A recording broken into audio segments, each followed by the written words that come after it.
Hello student, আজকের আমরা অষ্টম শ্রেণীর দশম অধ্যায়ের 9 দাগ থেকে করব। ওকে, অষ্টম শ্রেণীর দশম অধ্যায়ের 9 দাগ থেকে করব। একদম 9 দাগের অঙ্কটা আমরা দেখি। একটি যন্ত্রচালিত তাঁতের ক্ষমতা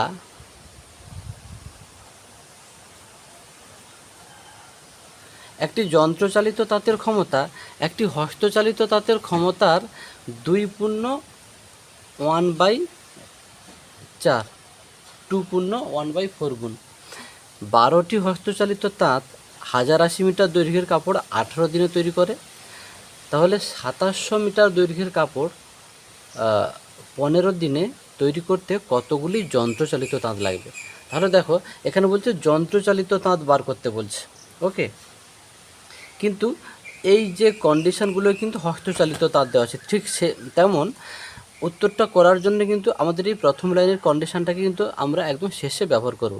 ঠিক আছে, আগে আমরা চলো এই হস্তচালিত তাঁতটাকে শেষে লিখিয়ে দেখো। লিখেছি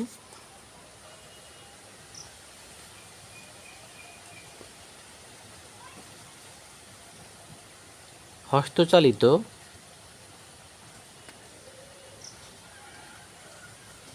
তাঁতের সংখ্যা।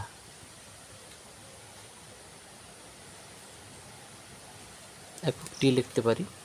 তারপরে তোমরা লিখব দিন সংখ্যা।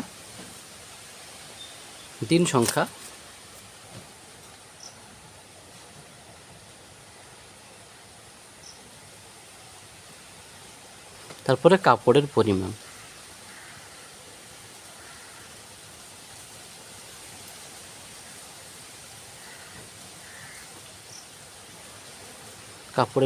ওকে,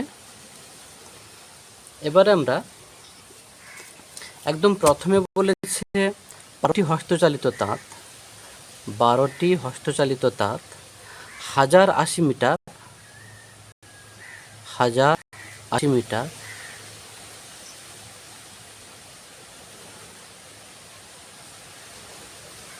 কত দিনে? 18 দিনে।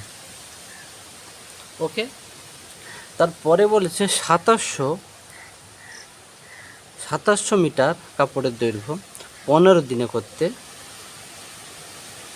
এটা তাহলে জিজ্ঞাসা চিহ্ন।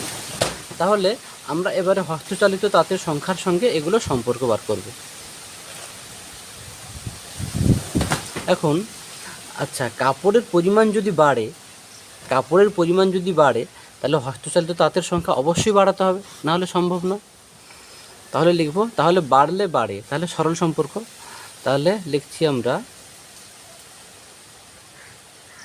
কাপড়ের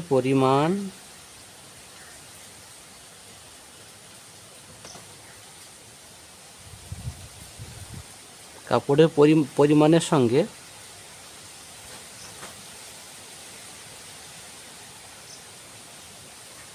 হস্তচালিত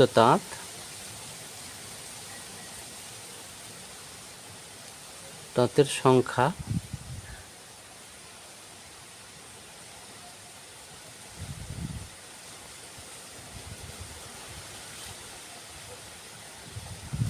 সরল সম্পর্ক। ওকে, আবার দেখো দিন সংখ্যা। এবারে এটার সঙ্গে এটা দিন সংখ্যা যদি কমে যায় তাহলে কি তখন হস্তচালিত তাঁতের সংখ্যা বাড়াতে হবে। দিন সংখ্যা বাড়ালে যেমন হস্তচালিত তাঁতের সংখ্যা তাহলে কম লাগবে, ঠিক দিন সংখ্যা যদি কমে যায় তাহলে বেশি হস্তচালিত তাঁতের সংখ্যা লাগবে, তাই না? কোনো একটা নির্দিষ্ট পরিমাণ যদি কাজ করতে হয় তাহলে এটা কমলে বাড়ে। তাহলে দিন সংখ্যার সঙ্গে হস্তচালিত তাঁত ব্যস্ত সম্পর্ক।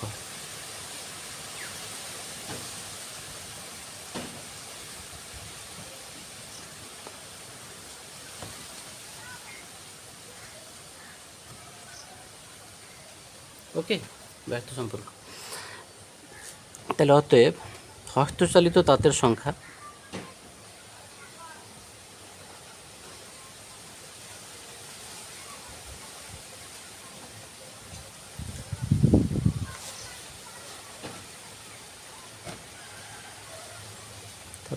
তাহলে কী হবে? এটা এখানে যাই থাকে তাই লিখব, ইনটু প্রথমটা কি সরল সম্পর্ক, এটা তাহলে উল্টে যায়, সরল সম্পর্ক হলে উল্টে যায়।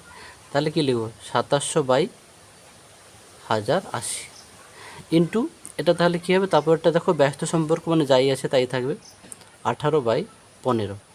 ওকে,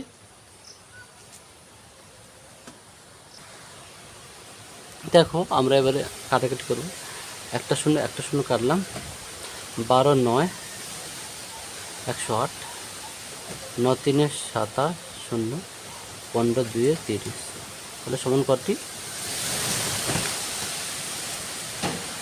18 2 36টি। এবারে দেখো একদম প্রথম লাইনে প্রচুর ঝড় উঠছে, আজকের অল্প কয়েকটা অঙ্ক করেই রেখে দেবো। একদম প্রথম লাইনে দেখো বলেছে একটি যন্ত্রচালিত তাঁতের ক্ষমতা একটি হস্তচালিত তাঁতের ক্ষমতার 2.1/4 গুণ। ওকে, তাহলে কি লিখতে পারি যে একটি যন্ত্রচালিত তাঁতের ক্ষমতা আমাকে বার করতে হবে কি না যন্ত্রচালিত তাঁত, নাকি যে কতগুলি যন্ত্রচালিত তাঁত। তাহলে যন্ত্রচালিত তাঁতটাকে শেষে রাখবো, তাহলে লিখব 2.1/4, 4টি হস্তচালিত তাঁত সমান একটি যন্ত্রচালিত তাঁত। দেখো এটাই লিখছি।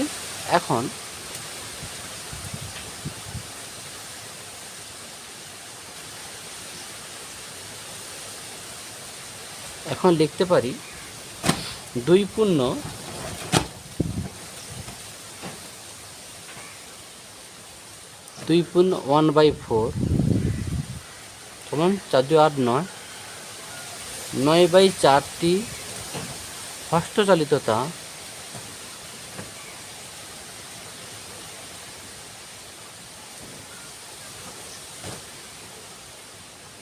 তাঁত সমান একটি যন্ত্রচালিত তাঁত।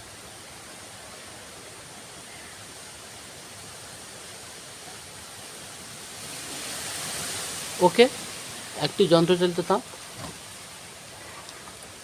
তাহলে একটি হস্তচালিত তাঁত সমান, তাহলে 9/4টি হস্তচালিত তাঁত সমান একটি যন্ত্রচালিত তাঁত। তাহলে আমি কি বলতে পারি, একটি হস্তচালিত তাঁত সমান 1/9/4 যন্ত্রচালিত তাঁত। 36টি এই 36টি ছিল, তাহলে 36টি এটা কি হস্তচালিত তাঁত, তাহলে 36টি হস্তচালিত তাঁত সমান, এটাকে আমি ভেঙে নিচ্ছি, তাহলে কী হবে 1 × 4/9, এটা ইন্টু 36। ওকে, 9 4 36, তাহলে সমান 16টি যন্ত্রচালিত তাঁত। ওকে, তাহলে অর্থাৎ নির্ণয় যন্ত্রচালিত তাঁতের সংখ্যা 16টি।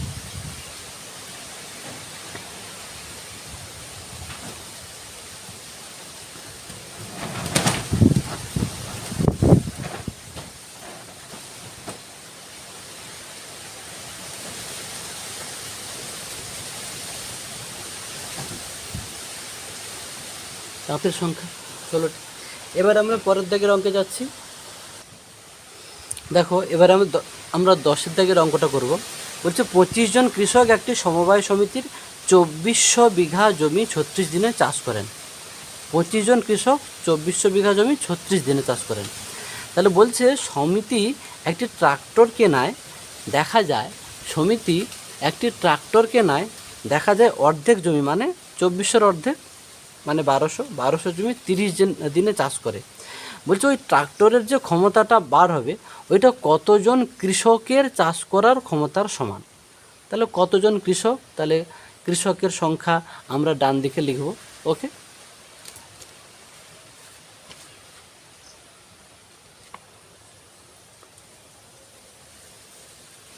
তাহলে দেখো এখানে আমরা লিখছি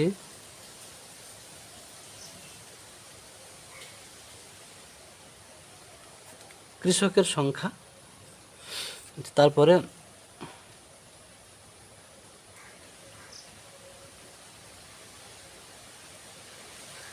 জমির পরিমাণ। ওকে, এটা বিঘা এককে, তারপরে দিন সংখ্যা, তাই তো।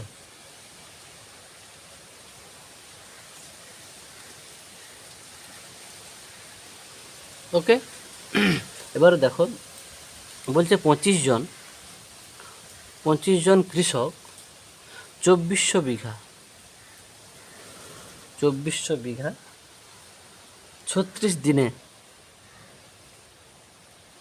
ওকে, তারপরে বলছে না অর্ধেক জমি মানে এই যে 2400 অর্ধেক কেমন বার করে 2 দিয়ে ভাগ করবে, 2 × 2 2 2 4,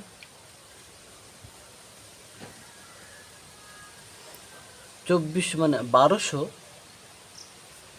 বিঘা, ওটা অর্ধেক জমি 36 দিনে, অর্ধেক জমি 30 দিনে, অর্ধেক জমি 30 দিনে। তাহলে কৃষকের সংখ্যা বার করতে হবে। এবারে আমরা কৃষকের সংখ্যার সঙ্গে এগুলো সম্পর্ক বার করব। এখন আচ্ছা, যদি দিন সংখ্যা কমে যায় তাহলে অবশ্যই কোনো একটা কাজ করতে বেশি কৃষক লাগবে, তাই না? দিন সংখ্যা তো কমে যাচ্ছে, তাহলে আমার বেশি কৃষক কিন্তু লাগবে। তাহলে দিন সংখ্যা সঙ্গে কৃষকের সংখ্যা ব্যস্ত সম্পর্ক, মানে কমলে বাড়ে।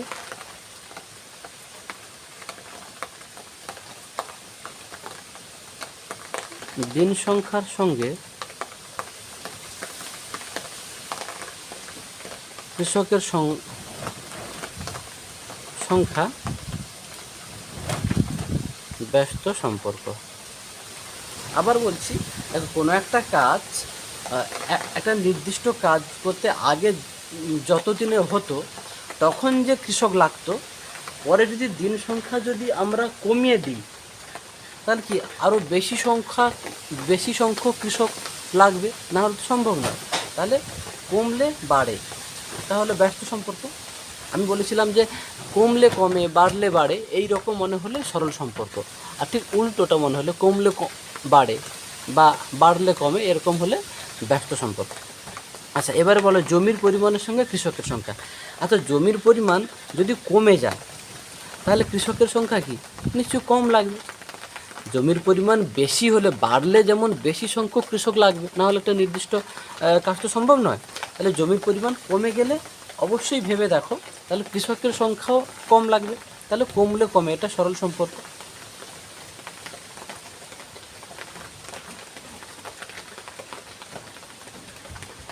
জমির পরিমাণের সঙ্গে কৃষকের সংখ্যা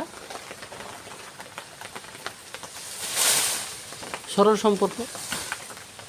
ওকে, অতএব কৃষকের সংখ্যা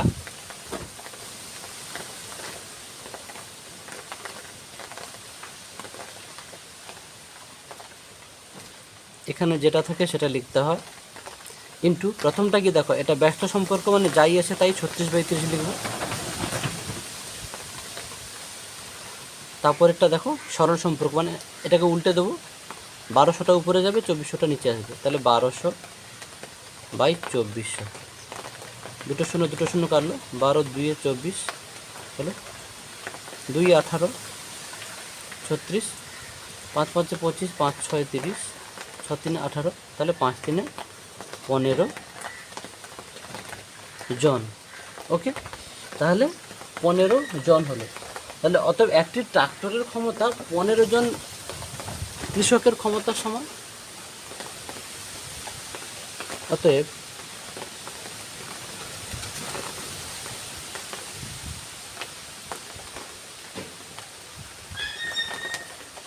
একটি ট্রাক্টরের ক্ষমতা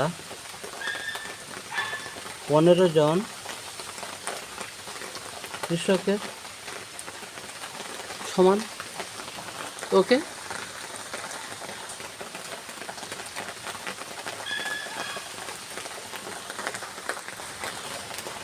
আচ্ছা, আজকের মোটামুটি এই পর্যন্ত। আবহাওয়া খুবই খারাপ, প্রচুর ঝড় বৃষ্টি হচ্ছে, অসুবিধা হচ্ছে ভিডিও করতে।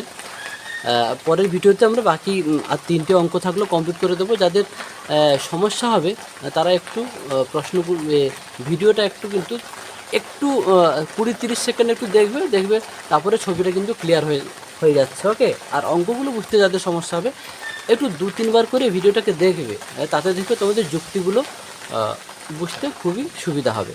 ওকে।